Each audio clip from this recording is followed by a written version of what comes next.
We are at Tulane to check out their top tier facilities, so we can find out what it's like to play for a Division I program. I'm here with former Tulane football player, J-Mo. Let's get started. What are we standing in front of? This is just showing some of the gear we get throughout the season. Which shoe here is your favorite? I'll have to go. I mean, to work out in, these, you see I got them on right now. They're real comfortable. But like favorite shoe on the wall, I gotta go with the Dunks just because you gotta win 6 games, but you go to a bowl game, you get shoes, you get a lot of gear and stuff like that. Do you guys have like multiple kinds of gloves? The gloves that we get, like you gotta be special to get the ones with the logo. Do you guys have any other football helmet combinations? Yeah, we got white helmets, green helmets. We really got everything. They switch it around a lot. I feel like we got some of the best uniforms in college football. Yeah, I love the colors. What's in a Tulane locker for football? Right. So first we got up top, we got your shoulder pads and room for some shoes or any extra stuff. We got our lift shoes right here. And as you go down, we got the slots for the helmet. So this is where your first helmet would go, the one you're using for the practice this week, and then your game helmet's in here. Cooling fans to dry out your helmet. You know, it get real sweaty. Oh yeah, I bet.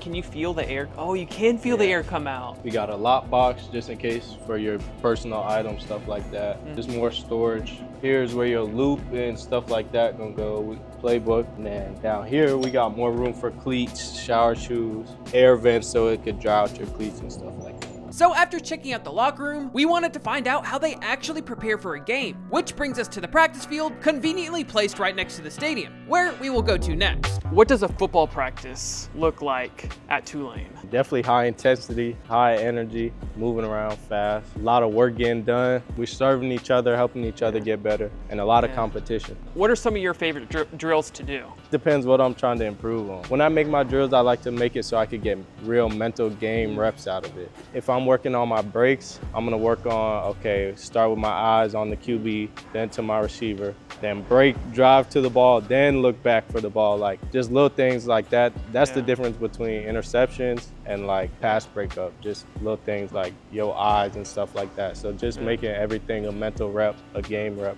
Now that we've got a feel for what practice is like, I wanted to learn about the game day experience at Yulman Stadium. What's a game day like here? It's packed. The student section down there by the end zone. So, you know, my boys like to score touchdowns, turn up down there with the fans. And the family glacier club, nice food, drinks, all that. So it's rocking. And is this where the team comes out? Yeah, this is where we come out before the game. They open up the gates, fireworks, all that. At this point, I was super impressed with Tulane. But what's more impressive about this Group of 5 program is the winning culture that they've built. See, a few years back, they were winning anywhere from 7 to 6 games, followed by a 2-win season in 2021. But around that time, the team made a huge change. And in 2022, they beat UCF in the AAC championship game, but the craziest part was beating USC in the Cotton Bowl, finishing with a 12-2 record. This followed by an 11-win season, and in 2024, they finished 2nd in the conference. And because of this, I wanted to find out how a team builds a winning culture. How does a football team build a winning culture? First, by working together and just having chemistry inside and outside of the football facilities. The second is just holding each other to the standard. Like even if it's your best friend, if you see them not doing right, you got to tell them, hold them accountable to the standard, because those are the little things that happen in the championship game, like a holding call or jumping off sides. Like those are winning and losing plays, and you could stop that by taking care of it in the summer or during the season before it gets to that point. And after hanging out with J-Mo, a former Tulane player and a current mentor for the team, it doesn't look like the Green Wave plans to slow down. So now that we've seen what Tulane football is all about, J-Mo had some advice for recruits trying to go D1. I would say the most important thing to go D1 is consistency. All my teammates will say it. They've all said it in my videos too. Like, it's just consistently getting better. You gotta love getting better, which means you gotta love the game. You gotta love film study. In the classroom, on the field, you gotta know how to balance that, which takes time away from other things that you might do for fun and stuff like that. But you gotta sacrifice and be consistent and be disciplined.